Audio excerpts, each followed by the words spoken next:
It was a cold and rainy evening when Jenna stumbled upon a curious listing on Craigslist. She had been idly browsing through the website, looking for some affordable furniture for her new apartment. As she scrolled through various listings, a particular one caught her eye. It was titled Antique Mirror One of a Kind.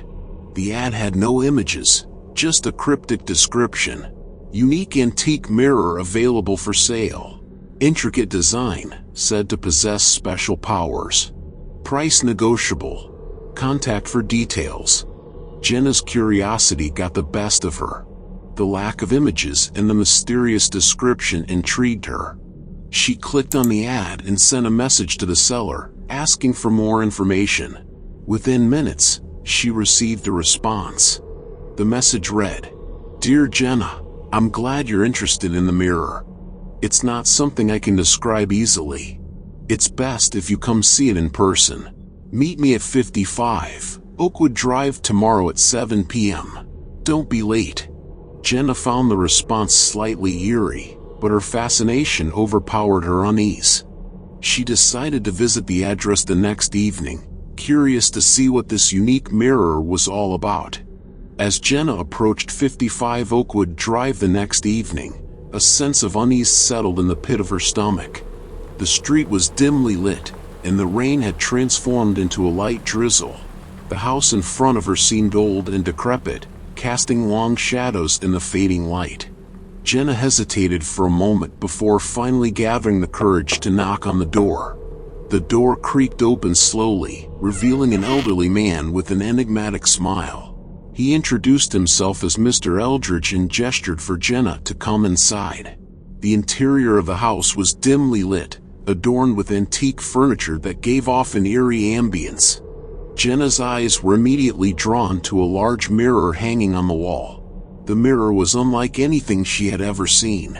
Its frame was intricately carved, depicting mystical symbols and strange creatures. The glass itself had an otherworldly quality, reflecting the dim light in an almost enchanting way. "Ah, I see you're captivated," Mr. Eldridge said, his voice carrying a hint of amusement. Jenna hesitated, unsure of what to make of it all. "It's beautiful," she admitted cautiously. "Beautiful indeed," Mr. Eldridge agreed. "But beauty is just a small part of its allure. This mirror possesses a power beyond your wildest imagination." Jenna felt a chill run down her spine.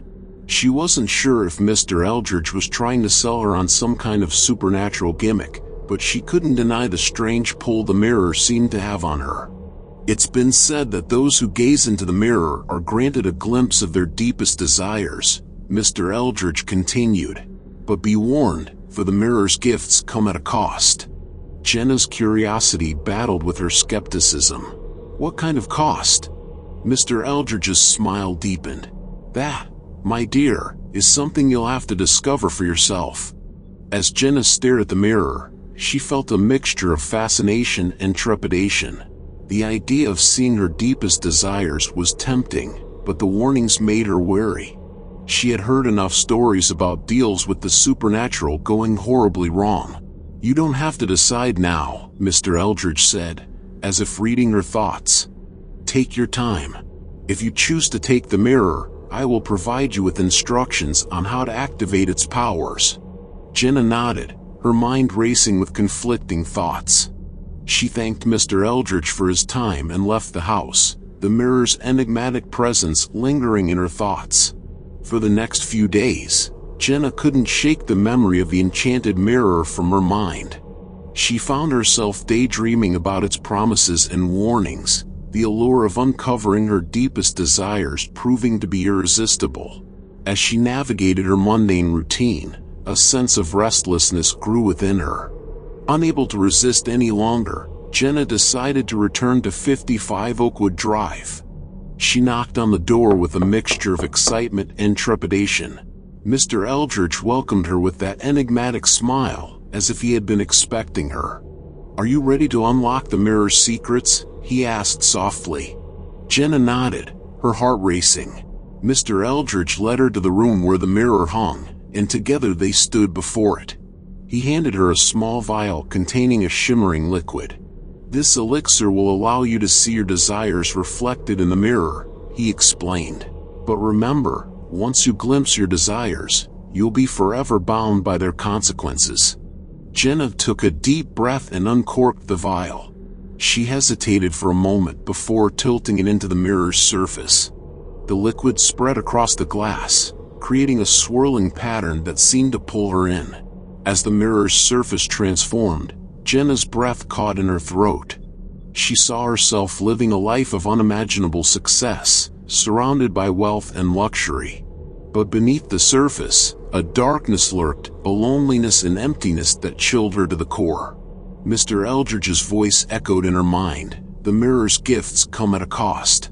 Jenna quickly stepped away from the mirror, her heart pounding. She realized that her desire for material success came with a price she was unwilling to pay. The allure of the mirror had faded, replaced by a sense of dread. "I've seen enough," she said, her voice trembling. Mr. Eldridge nodded knowingly. "The mirror doesn't just reveal desires, but also the hidden truths that accompany them. You've made a wise choice, Jenna." As Jenna left the house, a weight seemed to lift off her shoulders. She had narrowly escaped the grasp of the mirror's enchantment and the consequences it promised. The encounter had been a wake-up call, a reminder that chasing superficial desires could lead down a dark and treacherous path. Weeks turned into months, and Jenna's life regained its normalcy. The memory of the enchanted mirror faded, but its lessons remained etched in her mind. She focused on the people and passions that truly mattered, finding fulfillment in the connections she forged and the simple joys of life. One day, as Jenna was passing by 55 Oakwood Drive, she noticed a for sale sign on the lawn. She inquired with the neighbors and learned that Mr. Eldridge had moved away. Some said he had left to seek a new adventure, while others whispered that he had simply vanished. Jenna couldn't help but wonder if the mirror had played a role in Mr. Eldridge's departure. But the mysteries of the mirror remained locked away, its secrets hidden from the world. As Jenna walked away from the house, she felt a sense of closure. The allure of the supernatural had been replaced by a newfound appreciation for the present and the choices she made. And though the mirror's power remained a tantalizing enigma, Jenna knew she had made the right decision to resist its temptations.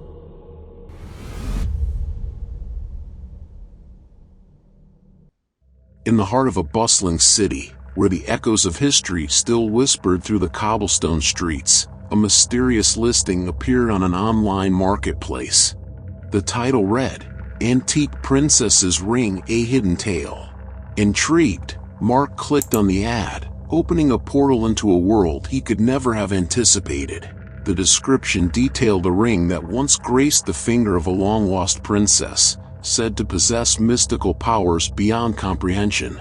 The accompanying photos showcased an intricately crafted band adorned with a sparkling sapphire that seemed to hold the secrets of centuries.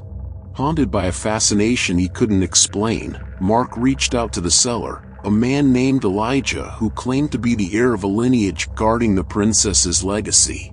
They arranged to meet in a dimly lit cafe, where Mark was greeted by a man with piercing eyes and an air of otherworldly knowledge. Elijah placed the ring on the table between them, its sapphire casting a shimmering glow even in the dim light. "This ring carries the essence of the princess herself," Elijah whispered, his voice holding an uncanny melody. As Mark gazed at the ring, he felt an inexplicable pull, as if the sapphire were reaching into his very soul. Without fully understanding why, he agreed to purchase the ring, becoming the latest in a line of individuals to fall under its beguiling spell.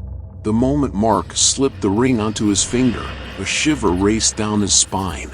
He felt a surge of energy, a connection to something ancient and potent.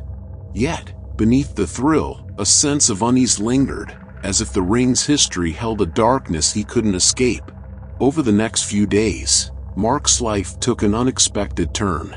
Dreams of a regal figure clad in silk and jewels invaded his sleep, whispers of forgotten tales echoed through his mind, and a growing obsession with the ring consumed his waking hours. He found himself researching the princess's history, uncovering a tragic story of betrayal and a curse that had haunted her bloodline for generations. Despite his apprehensions, Mark couldn't bring himself to remove the ring.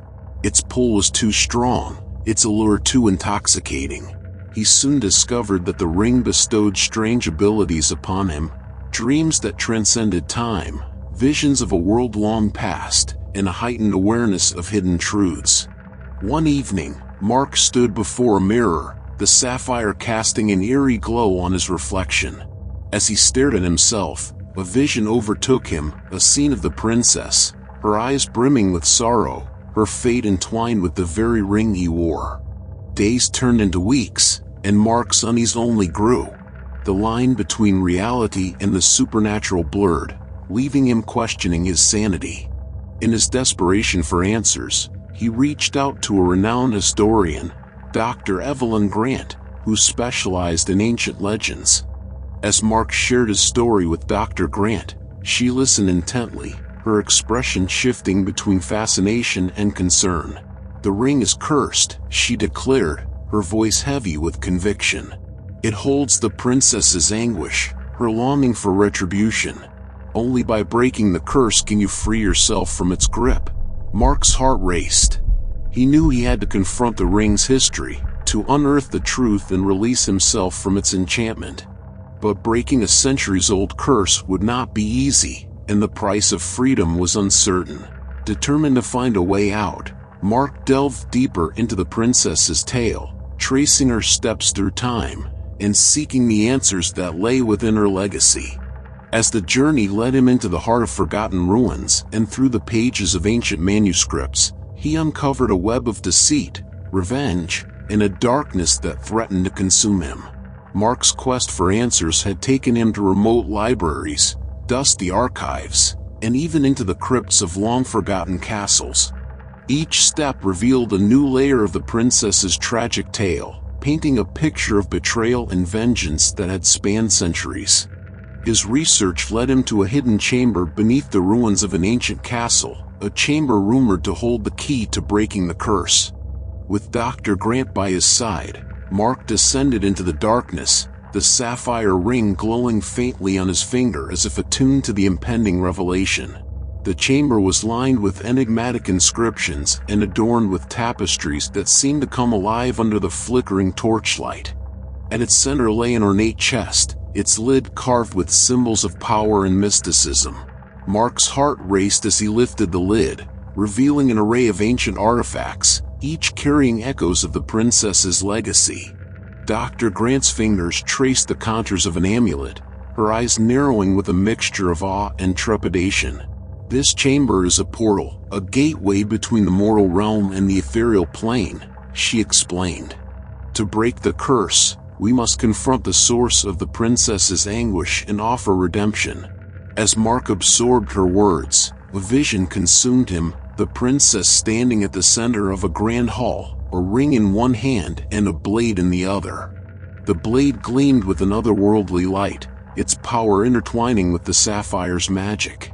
It became clear that the key to breaking the curse lay in the princess's ability to forgive and find closure. Driven by a newfound purpose, Mark and Dr. Grant began a series of rituals meant to reach across time, bridging the gap between their world and the one the princess had inhabited. Through their efforts, they managed to establish a connection, allowing the princess's spirit to manifest before them. Her presence was ethereal, her eyes a reflection of centuries of sorrow. As Mark gazed upon her, he felt a mixture of empathy and urgency, the weight of generations of anguish pressing upon him. With a voice that echoed through time, the princess recounted her tale of betrayal and heartache, revealing the depths of her pain. Tears welled in Mark's eyes as he listened, his heart aching for the princess's suffering. In that moment, he understood that the power to break the curse lay not in the princess's anger or vengeance, but in her ability to release the past and find forgiveness. With trembling hands, Mark extended the ring towards the princess, his voice quivering as he whispered, "For the wrongs done to you, for the pain you endured, I offer this ring as a symbol of redemption. May it carry the weight of your sorrow and transform it into a legacy of healing." As the words left his lips, the chamber trembled, an ethereal light enveloping them. The princess's form seemed to waver, and then, with a sigh that carried the weight of ages, she faded from view. The chamber grew still, the sapphire ring no longer casting its eerie glow. In the silence that followed, Mark felt a profound sense of peace, a connection forged through time, a curse broken, and a promise fulfilled. As he stepped out of the chamber with Dr. Grant, he knew that the tale of the princess and her ring had finally found its resolution. Yet, even as the sapphire's enchantment faded, Mark couldn't shake the feeling that the past had left an indelible mark on his soul, a reminder that the past and present were forever intertwined, and that the echoes of history would always linger in the shadows.